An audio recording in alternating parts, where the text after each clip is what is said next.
Agora, se me permitirem, nós vamos iniciar um assunto que é complicado, mas precisa ser tratado, que é a ideologia de gênero. A ideologia de gênero. A ideologia de gênero, apresentada pela feminista radical Judith Butler em 1990, prega que o comportamento, a função e a vocação do homem e da mulher nada tem a ver com o sexo masculino ou feminino. A sociedade constrói certos papéis e os atribui ao homem e à mulher. Tais papéis, considerados masculinos ou femininos pela sociedade, são chamados de gênero. Entenderam isso? Gênero são esses papéis que a sociedade constrói e atribui a cada um dos sexos, masculino e feminino. Segundo a linguagem dessa ideologia, gêneros são papéis socialmente construídos e atribuídos a cada sexo. Vejamos uma citação dessa autora. É bom a gente gravar que Judith Butler, ela ainda é viva e ela foi a criadora, digamos assim, a sistematizadora desta ideologia de gênero. Em 1990, com o seu livro O Problema de Gênero. Vamos lá. O gênero é uma construção cultural, por conseguinte, não é o resultado causal do sexo, nem tão aparentemente fixo como o sexo. Ao teorizar que o gênero é uma construção radicalmente independente do sexo, o gênero mesmo vem a ser um artifício livre de ataduras. Em consequência, homem e masculino poderiam significar tanto um corpo feminino como um masculino. Mulher e feminino, tanto um corpo masculino como um feminino. Então não é só porque você nasceu com cromossomas XX que você é mulher. E nem só porque você nasceu com cromossomas XY que você é homem. Isso é o sexo genético. Mas você pode adotar um comportamento que você queira e que não esteja ligado a nada da sua biologia.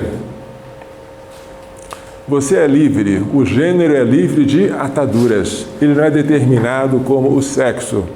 E se você diz que os homens são assim e as mulheres são assado, e cada um tem que se comportar de acordo com uma função e com uma missão determinada, que eles são diferentes, mas complementares, você está sendo, no jargão desta ideologia, sexista. E você deve evitar o sexismo, adotando a perspectiva de gênero. Dizer que a mulher foi feita para ser mãe, que ela tem um instinto natural, uma vocação mais do que um instinto pela maternidade. Dizer que o homem tem uma capacidade assim para os trabalhos mais grosseiros, mais brutos, para a força muscular, tudo isso para eles são só estereótipos, criações. E é preciso desconstruir, é a chamada desconstrução de gênero. Já usei uma terminologia deles, desconstrução, que é muito mais bonito do que destruição. Por que os homens só se casam com mulheres? E por que as mulheres só se casam por homens? Vocês diriam, porque eles são complementares. Física, psicológica e espiritualmente, os ideólogos de gênero diriam, porque a sociedade convencionou assim. Isso é uma convenção chamada heteronormatividade, que deve ser desconstruída. Devemos, portanto, fazer a desconstrução da heteronormatividade. Ou seja, vamos permitir os casamentos e as uniões não só entre pessoas de sexo diferente, mas, por que não, as do mesmo sexo também, dando a elas o status de família. Vamos lá. Essa ideologia resume-se nos seguintes princípios. Não existe um homem natural nem uma mulher natural. Todo ser humano nasce sexualmente neutro. A sociedade é que constrói os papéis masculinos ou femininos. Gêneros são papéis socialmente construídos. Como essa teoria ela despreza totalmente o direito natural, o que é que faz com que homem e mulher tenham certos papéis? A sociedade. Não é a natureza, mas a sociedade que impõe à mulher e ao homem certos comportamentos e certas normas diferentes. Assim, se desde pequena a mulher brinca de boneca e casinha, isso não se deve a um instinto materno, que para as feministas não existe, mas simplesmente a uma convenção social. Se as mulheres casam-se com homens e não com outras mulheres, isso não se deve a uma lei da natureza, mas uma construção da sociedade. Se os homens sentem-se na obrigação de trabalhar fora de casa para sustentar a família, enquanto as mulheres sentem necessidade de ficar junto com os filhos, nada disso é natural. São meros papéis desempenhados por tradição, mas que poderiam perfeitamente ser trocados. Um papel é desempenhado por um ator em um teatro, em um palco teatral. Mas o ator que desempenha um papel pode desempenhar outro, por que não? É só trocar o vestuário, a máscara, talvez a voz. Se é apenas um papel, por que o homem não pode desempenhar o papel de mulher e a mulher o papel de homem? São perfeitamente intercambiáveis, segundo esta ideologia. Tais ideias, que são meras construções sociais, servem para justificar o domínio da mulher pelo homem. Presta atenção que agora vamos entrar no ponto nevrálgico dessa ideologia. Assim, a mulher ingenuamente acredita que seu lugar mais importante é o lar, que nasceu para ser mãe, que deve sacrificar-se pelos filhos, que deve ser fiel ao marido. Já ouviram falar tudo isso? Tudo são construções sociais. Nada disso é verdade. São justificativas para que a mulher seja escrava e que ela não se liberte. Tais construções sociais não têm fundamento, dizem as feministas. Assim, é preciso desconstruir tais ideias, conscientizando a mulher de que ela está sendo enganada e explorada. Certo, o feminismo de gênero, ele é mais radical do que o feminismo primitivo. Vocês vão ver que o feminismo primitivo desejava uma igualdade de condições com o homem. O feminismo de gênero vai além. Que não exista sequer distinção entre mulher e homem, que não exista uma coisa chamada mulher distinta de uma outra coisa chamada homem. Uma vez liberta de tais construções sociais, a mulher vê-se livre para construir a si mesma. Pode livremente optar por ser lésbica, por não ser mãe ou por matar o filho concebido, ou, como se diz, interromper a gravidez. Tudo passa a ser permitido. Bem, esses são os princípios básicos da ideologia de gênero, tá? Tais como eles se apresentam hoje, embora nem sempre falem tudo e nem sempre com esta crueza, mas são assim. E qual foi a origem de tal ideologia? É bom saber que a origem dela é marxista. Vamos ver aqui o que Marx falava sobre esse assunto em um livro, em um manuscrito que não foi publicado por ele, mas pelo seu amigo Engels, depois da sua morte. Vamos lá. Origem marxista. A origem da ideologia de gênero é marxista. Para Marx, o motor da história é a luta de classes. E a primeira luta ocorre no seio da família.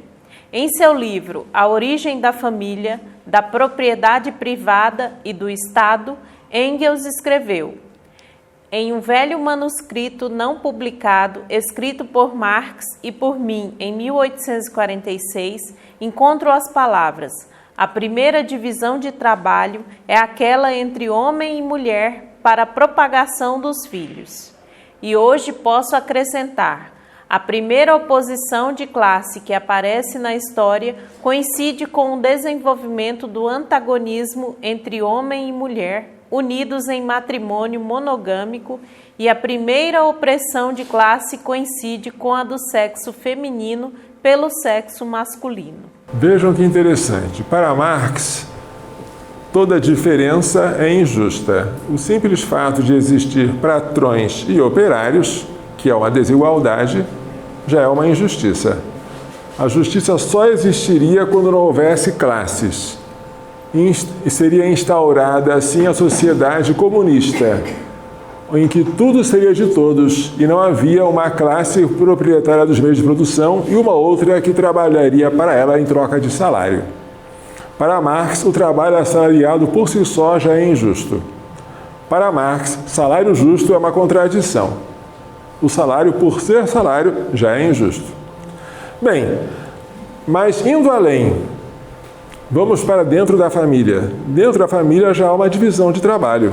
O homem trabalha de uma forma, a mulher de outra. Onde há diferença, há injustiça. E a justiça só vai existir quando houver plena igualdade. Então, dentro da família, existe uma divisão de trabalho e também uma divisão de classe. E essa divisão é uma divisão com oposição. Assim como operários e trabalhadores nunca podem ser amigos, homens e mulheres também jamais. Eles são inimigos natos. E a primeira oposição é a que se dá entre o sexo masculino e o sexo feminino, o primeiro oprimindo o segundo. A primeira oposição de classe é a classe masculina oprimindo a classe feminina. Isso dentro da família. Mas homem e mulher têm filhos. E os filhos, o que eles são? Os filhos são resultado da opressão dos pais. O marido oprime a mulher e os dois juntos oprimem os filhos. A família não é fundada no amor, mas na opressão. Mas se a família é tão ruim assim, como nós vamos salvar a sociedade? Resposta: destruindo a família. Destruir a família é a salvação da sociedade. Porque isso vai fazer com que os homens voltem a ser como eram antigamente, uma sociedade livre de família, em que todos praticavam o ato sexual com todos e tinham filhos em comum. Este seria o paraíso. Dentro da família, há uma segunda opressão, a dos filhos pelos pais, que Marx e Engels, no Manifesto Comunista, pretendem abolir. Censurai-nos por querer abolir a exploração das crianças por seus próprios pais? Confessamos esse crime. Estou citando aqui o Manifesto Comunista de 1848. Essa frase está aí. Tá bom? Agora vocês entendem por que estão querendo tirar dos pais o direito de educar os filhos, de forçá-los a colocar na creche até já com 4 anos, de impedir que eles deem palmadas na criança. Agora vocês conseguem entender de onde vem tudo isso. Fiel à sua raiz marxista, a ideologia de gênero pretende que, em educação, os pais não tenham nenhum controle sobre os filhos. Nas escolas, as crianças aprenderão que não há nenhuma identidade masculina, nenhuma feminina, que homem e mulher não são complementares, que não há uma vocação própria para cada um dos sexos e, finalmente, que tudo é permitido em termos de prática sexual. Note-se que a doutrina marxista não se contenta com melhorias para a classe proletária. Ela considera injusta a simples existência de classes. Após a Revolução Proletária, não haverá mais o proletário nem o burguês. A felicidade virá em uma sociedade sem classes, o comunismo, onde tudo será de todos. Isso vocês já aprenderam na escola, não é? No futuro, quando tudo for de todos e acabarem as classes, haverá o comunismo e a felicidade. Essa é a escatologia marxista. Escatologia é a doutrina do futuro, né? Assim como nós falamos da felicidade no céu, na visão de Deus face a face, para o marxista, que não consegue enxergar nada além da terra, a felicidade será no futuro, quando todos os bens forem comuns. E a ideologia de gênero, que é de inspiração marxista, fala a mesma coisa em relação aos sexos. Vamos ver. De modo análogo, a feminista radical Shulamit Firestone, em seu livro A Dialética do Sexo, 1970, não se contenta em acabar com os privilégios dos homens em relação às mulheres, mas com a própria distinção entre os sexos. O fato de haver homens e mulheres é por si só inadmissível. Você aceita que haja homens e mulheres? Você é um sexista. Homens e mulheres têm que desaparecer, porque os seres humanos devem ser o que são quando são concebidos, ou seja, sexualmente neutros. Este é um dos pilares da ideologia de gênero. Mas vejamos como é que ela diz isso. Shulamit Firestone, ela é uma precursora da ideologia de gênero. Ela é anterior a Judith Butler. Mas o livro dela, Dialética do Sexo, diz com muito mais clareza o que o Judith Butler não tem, talvez, coragem de dizer. Vejamos que a clareza é tão grande que choca, quase nos estonteia. Olha só. Como a meta da Revolução Socialista não foi somente a eliminação do privilégio da classe econômica, mas a eliminação da própria classe econômica, assim a meta da Revolução Feminista deve ser não apenas a eliminação do privilégio masculino, mas a eliminação da própria distinção de sexo. As diferenças genitais entre seres humanos não importariam mais culturalmente. Viu? Se os sexos estão destinados a desaparecer, deverão desaparecer também todas as proibições sexuais, como a do incesto e a da pedofilia. Para que existe o tabu do incesto, segundo ela? Para proteger a família. Mas se você acabar com este tabu ou com esta proibição, você acaba com a família. Vamos lá. Diz Firestone, o tabu do incesto é necessário agora apenas para preservar a família. Então, se nós acabarmos com a família, na verdade acabaremos com as repressões que moldam a sexualidade em formas específicas. Entenderam? Se acabarmos com a família, com todas as letras, sem nenhum eufemismo, tá? Continua. Os tabus do sexo entre adulto e criança. O que é isso? O que é isso? Pedofilia. Sim. E do sexo homossexual desapareceriam, assim como as amizades não sexuais. Todos os relacionamentos estreitos incluiriam o físico. Não haveria nenhuma amizade em que os dois não praticassem o ato sexual. Nada seria proibido. Isso seria a felicidade. Mas por motivos estratégicos, por enquanto, os ideólogos de gênero não falam em defender o incesto e a pedofilia, que Firestone defende com tanta crueza.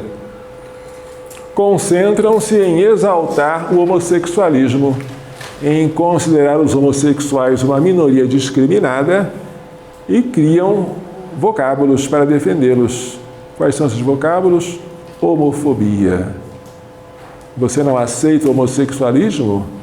Você acha que só homens e mulheres podem casar entre si? Você é um homofóbico. Porque aquilo que você aceita para os que são criação deles, heterossexuais, essa palavra não existe para nós. Você não concede para os homossexuais. Cuidado para não usar esta palavrinha porque tudo aquilo que foi criado pelos nossos adversários tem a sua carga ideológica. Quando você usa uma palavra criada por eles, você já está se rendendo, de certa forma, à ideologia deles. A linguagem de gênero. Essa teoria, altamente perniciosa para a família, tem seu vocabulário próprio, que deve ser cuidadosamente evitado por nós. Gênero, papéis construídos pela sociedade e atribuídos arbitrariamente a cada sexo. Eles usam, nós não devemos usar. Discriminação por causa de gênero.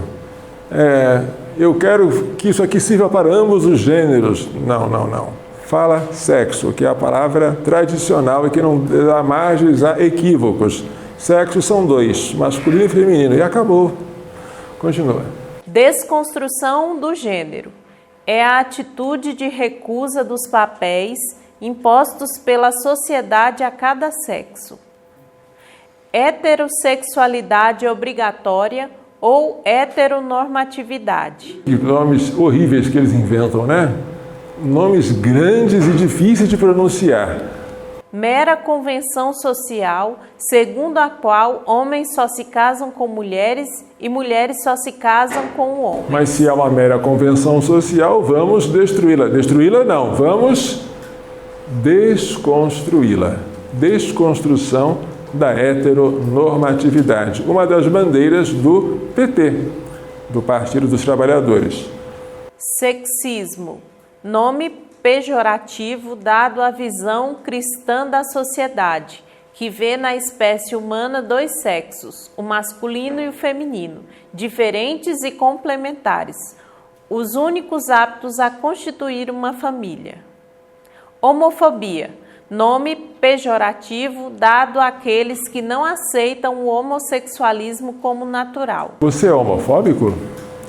Você é a favor ou contra a homofobia? Essa pergunta não tem resposta.